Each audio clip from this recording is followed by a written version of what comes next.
Let's go! So, George Tacas, the Notre Dame tight end, has decided to go to Boston College.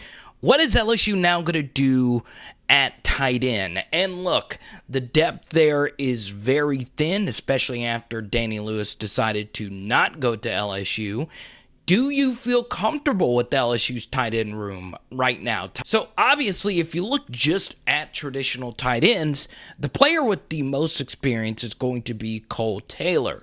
Now, this is not a pile-on of Kole Taylor. I've always said that if there was a year for Kole Taylor, it would be year 3 of his development, because I thought his body, and just based on his high school highlight tape, I never thought he was supposed to be a year 1 or year 2 guy. And he shouldn't have been if Eric Gilbert, stayed the course. But we won't talk about that too much. Anyway, Kole Taylor is obviously the most experienced guy and the guy that LSU is looking to hopefully see a huge step forward. And maybe under Brian Kelly's tutelage, he does take that step forward. But just based on what we've seen in the first 2 years, outside of one loose shoe, Kole Taylor has been a major liability, more so on the blocking end instead of the receiving end. But even as a receiver, he doesn't really give you a whole lot. Now, as far as the rest of the tight end room is concerned, Jack Masburn was a pretty good find for LSU last year.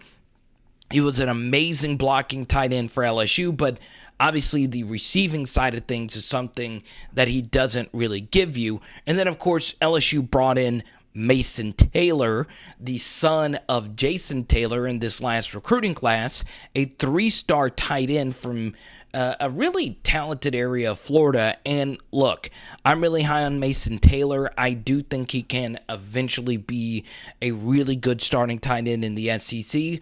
I'm just not sure if it is a year 1 type of thing. And I don't think Brian Kelly really wants his tight end to be a year 1 guy unless Mason Taylor jumps on campus and honestly just sets everything on fire when he gets there. That I'm not saying like as an arsonist, that would be kind of weird. The most interesting name as far as the tight end battle is concerned, it's Jack Bech. Now, as many of you know, I was extremely high on Jack Bech coming out of St. Thomas More. Also, what he did last year as a receiver was nothing short of incredible, but his official role was as a wide receiver and hybrid tight end. And even though Jack Bech had never blocked before in his life, he actually was a decent run blocker. Now, most of that came against lesser non-Power 5 competition, a lot of his elite run blocking that we saw, but for the most part, his blocking was fine for a person who had never done it before. This is a guy as a true freshman who knew how to find windows in the zone, which is something that is really hard to do at an extremely young age. So you had amazing football IQ. You had amazing athleticism.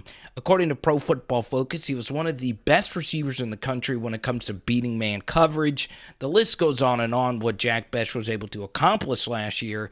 But then again, he is more of a receiver. You don't necessarily think of Jack Bech as a traditional tight end. And maybe Brian Kelly wants to go get a traditional tight end. And you're looking at some names right now in the transfer portal currently that LSU could pursue. And honestly, I don't know if any of those names ring a bell. Once again, tight end is not a position you necessarily talk about every day. But then again, there's just not many guys there that really lights a fire into your soul. Now, what is this with all this fire stuff?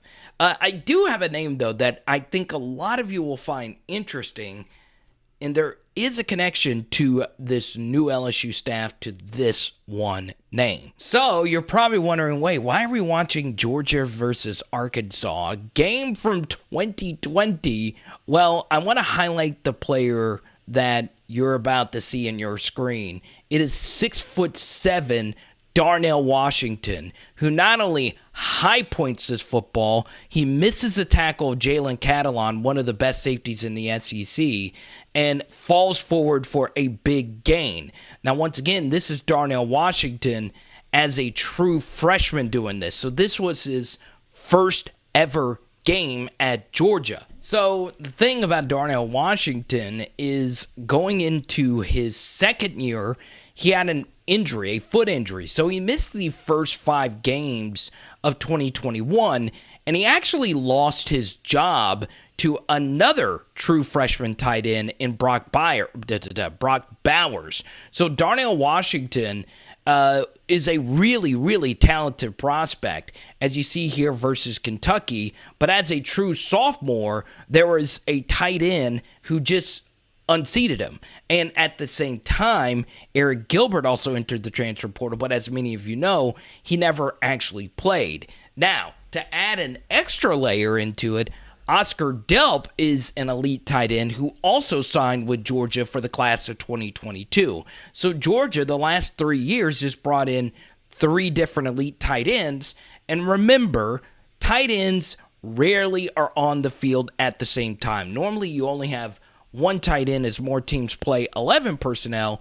But the interesting thing about it is Notre Dame and Brian Kelly have a history of playing a lot of 12 personnel, but still, you want to be the number 1 tight end in your offense, and Darnell Washington right now is not the number 1 tight end in Georgia's offense. Now, here's the thing, is Washington is not in the transfer portal, but I could see a scenario where he actually does jump into the transfer portal because, well, he's not the guy.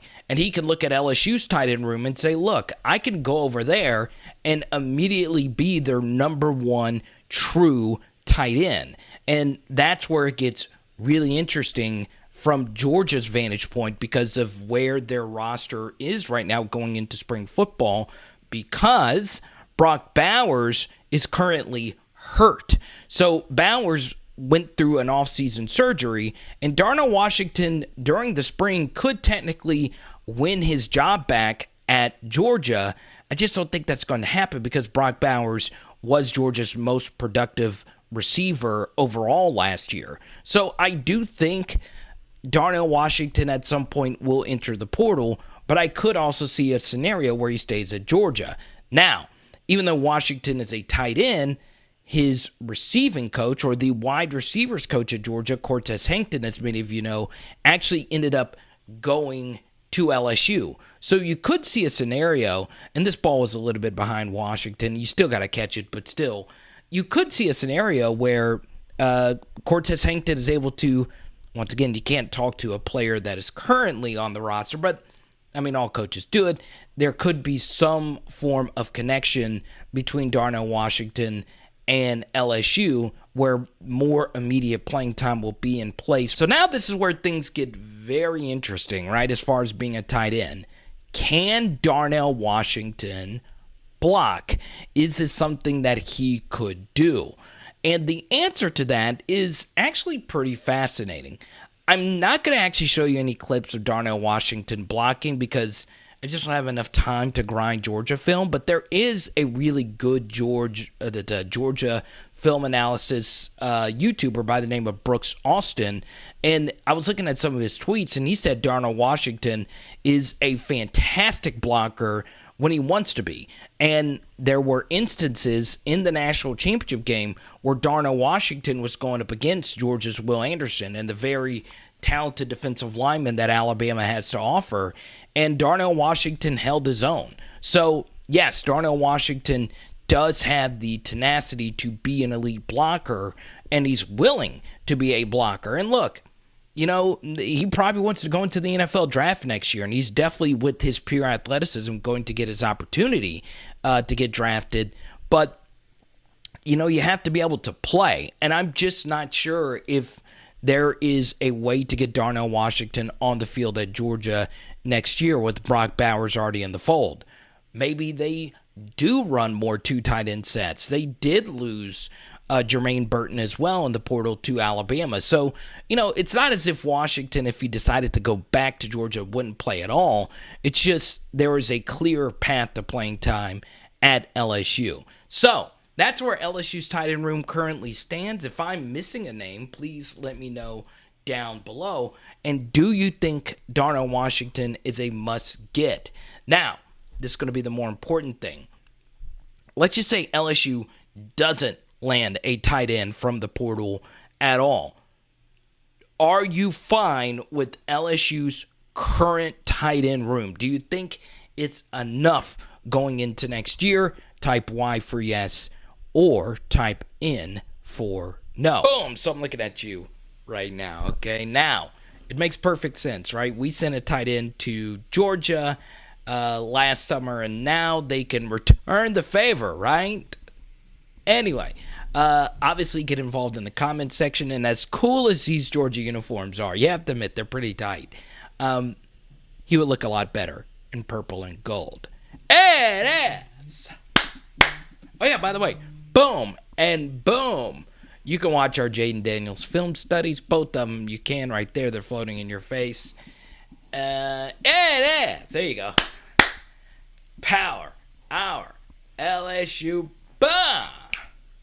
And tonight we're doing taco soup. Let's go.